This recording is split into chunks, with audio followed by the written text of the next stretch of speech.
You just might want to watch this video until the very end. On December 19th, the winds were still high, but after missing out on a kayak trip the day before, we wanted to get back on the water. We only had a limited number of days in Florida, and we didn't want to waste them all inside a shopping mall. Since we had just kayaked Sam's Creek a couple days earlier, the next safest place to shelter us from the winds would be the Mangrove tunnels at Thousand Islands and Cocoa Beach. We wanted to try a new launch point, so instead of launching at our usual spot near the Cocoa Beach Aquatic Center, we launched at Ramp Road Park. Launching from Ramp Road Park was convenient. There was plenty of parking and 2 boat ramps to launch from. As we paddled toward the mangroves, we saw a map, which helped to start us out on our journey. There was also many other markers throughout the tunnels to help us know that we were on the right trail. These markers are a good thing. It is easy to get mixed up in these tunnels. It's happened to us before in other tunnels around this area.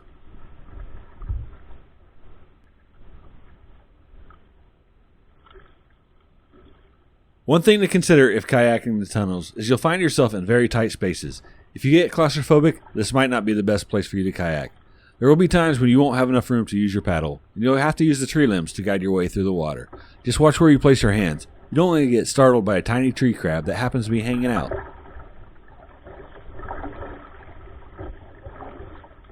Thousand Islands is where we actually started our kayaking adventures back in the fall of 2017. We took a guided tour with Guinevere of Coco Kayaking Tours. She led us through some tunnels and pointed out some of the marine life that was in the area. After the kayaking experience, we started shopping for our own kayaks. If you think you're ever interested in kayaking but not too sure, take a tour with an experienced guide.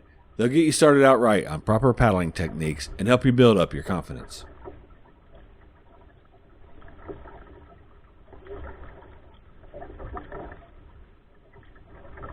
Paddling through the tunnels, we decided to take a detour, going left toward the open water. While we do enjoy the mangroves, we prefer a chance to see a dolphin or two. We didn't get too far out before we realized just how strong the wind was blowing. The water was cold and choppy. We realized that it might not be too wise or safe to continue out there in the open water, so we turned back toward the mangroves.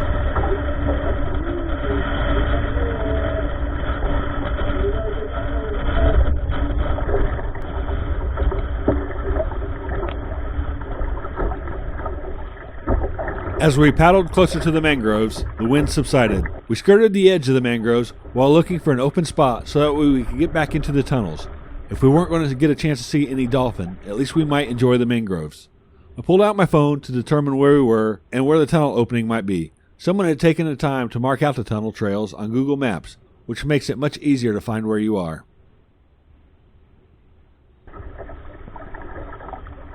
Once we had our bearings, and with a clear direction on which way to go, we paddled toward the west end of the tunnel opening. We probably should have gone back into the tunnel where we came out when we tried to head out into the open waters, but sometimes you gotta make your own adventures, and sometimes you just gotta take the path less taken.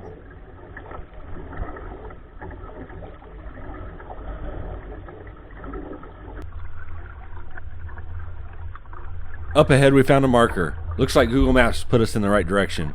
This marker also had a map posted. We stopped there for a minute, figured out where we came from and which way we were going. There was supposed to be a walking trail somewhere in the mangroves, which we wanted to find.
After paddling the tight areas of the mangroves, we came out to the open area, which looked like a great place to land our kayaks and explore.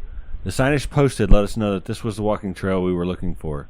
There was one section of the land that was closed off. The trail led us to a nature viewing area, I presume where dolphin and manatee can be seen. After a snack and some refreshments, it was time to get back out on the water and conclude this trip. But little did I know, it wasn't quite over yet.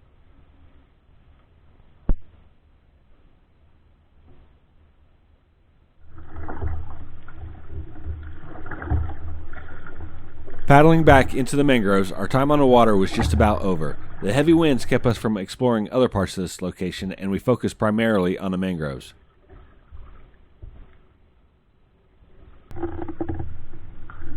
As we got closer to the end of the tunnel, I was about to learn an important lesson on situational awareness and tethering my camera. I had just modified my kayak for a rear camera mount the night before. I was looking forward to using multiple camera angles in my future videos. However, this limb up ahead had different plans for me.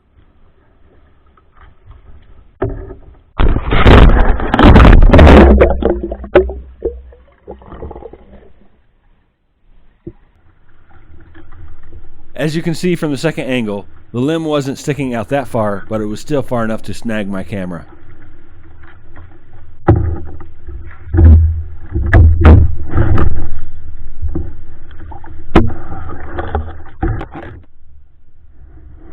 Even though the camera was in a waterproof case, I was worried about the environmental impact the camera battery would have should the case begin to leak over time. I had to try to retrieve the camera.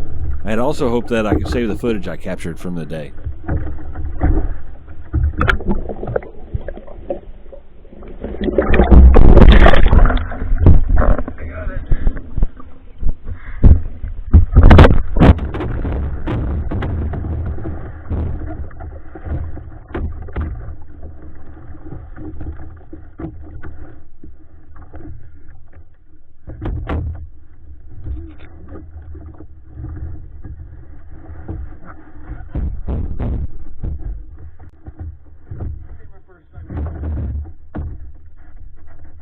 It was against both my wife and daughter's wishes I went to the water and retrieved the camera.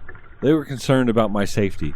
This could have been avoided had I taken the time to tether the camera to the kayak, something I generally do with my kayak in North Carolina, but something I neglected to think about when adding the camera mount to my Florida kayak. The limb broke the threads on the extension pole, so I was unable to use a rear camera mount for the rest of the trip.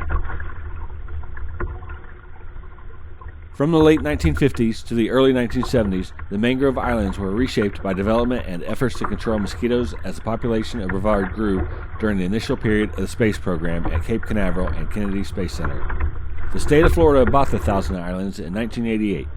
It leased them back to the city of Cocoa Beach in 1991, providing the islands be used for recreation and conservational efforts. The Boat Ramp Park launch is another great location to launch from. There are a couple different kayak companies that launch from this area. If you are unsure about kayaking the mangroves, check out some of these companies. Not only will they get you through safely, they'll tell you some of the history about the Mangrove Islands. I recommend Guinevere of Coco Kayaking Tours. If you've done a tour, comment below with the experience and the tour company that you used. Thank you for watching this video. If you're new to this channel, please subscribe. If you like this video, tell your friends. Hope to see you out on the water someday.